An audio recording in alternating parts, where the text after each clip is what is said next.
Mass email should be a part of your prospecting strategy. And this is true for just about any business besides like mom and pop one location stores, since they're constrained by their location and their intake capacity. And then like luxury brands or extremely low volume, high transaction value businesses probably don't need it as much. But everyone else in the middle, especially online entrepreneurs, it's worth at least testing bulk email. The process here involves buying a list. So I'd recommend starting with 5,000 to 20,000 contacts, warming up your domain. This is a very mechanical process that involves sending a bunch of messages over a few week period to legitimate but unmonitored email addresses to basically program your ESP that you're not a spammer. By the way, you should hire a technical email deliverability person to set this up.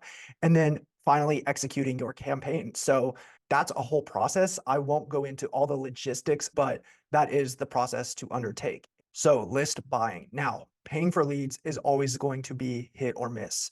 There's a few vendors that I am familiar with. Full disclosure, the vendor that I used to use went out of business and I've not bought a list since. But companies that I'm familiar with, though I cannot endorse, are Corbett Software, Quality Email Marketing, and Exact Data. Most of the time you're looking at 1,000 to 3,000 leads for 300 to 500 bucks, give or take.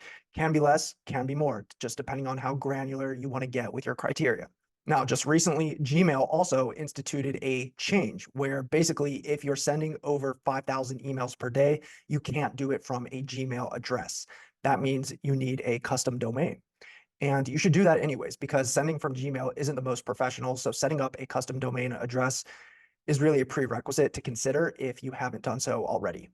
Now, once your domain is warmed up, your list is in hand, I recommend doing an A/B test send to a portion of that list, say 20%, just to see what works before sending out the rest and blowing through your entire investment with a bad email, right? That's what we want to avoid. So let's say you have 10,000 emails, right?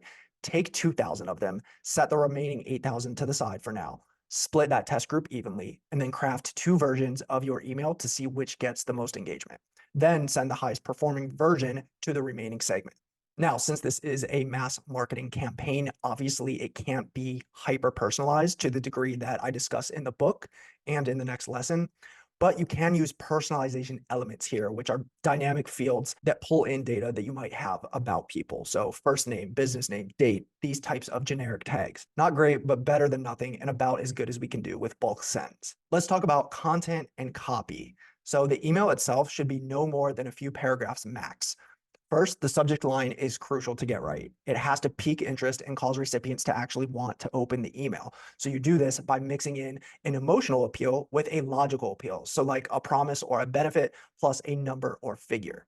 Then in the body of the email, lead with what's in it for them. Phrases like, have you been wondering? Do you want to? Are you ready to? Are generally good ways to start off your email body copy, although there are many templates and formats and strategies that you can use and test with your bulk emails. Also, make sure that the email is about them, not you. Tell them why they should pay attention. Then reference your numbers, client successes, any results that you can summarize, and do it in 1 to 2 sentences. And then end your email with a really potent CTA. So something like this.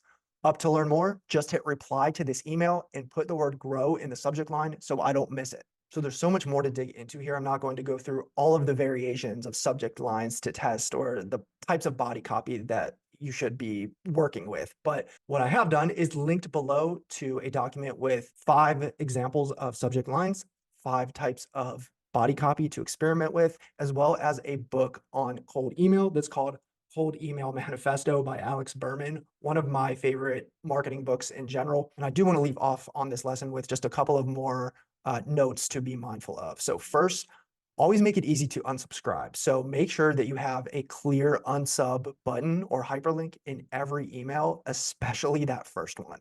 Secondly, run double opt-ins now and then as well. So another word for these is re-permissioning campaigns.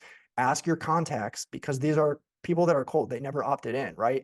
Technically, like, this is not good marketing in the sense of permission opt-in marketing where people have to consent. If you're going to buy lists and send cold email, Ask those people to go ahead and subscribe. You do this by providing a lot of value upfront. So in that first email, make sure that it's actually usable stuff, which will then incentivize your recipients to want to check you out, visit your content platform, and choose to actually subscribe. So as an example, if you have, a 7 email cadence set up at some point, ideally in the second, actually the first, but definitely by the second or third email, ask your list to resubscribe if they want to stay receiving communications from you. This will help with deliverability, boost your inbox placement, and reduce the chances of being marked as spam. Spam rates should never exceed 0.3% and ideally should be less than 0.1%.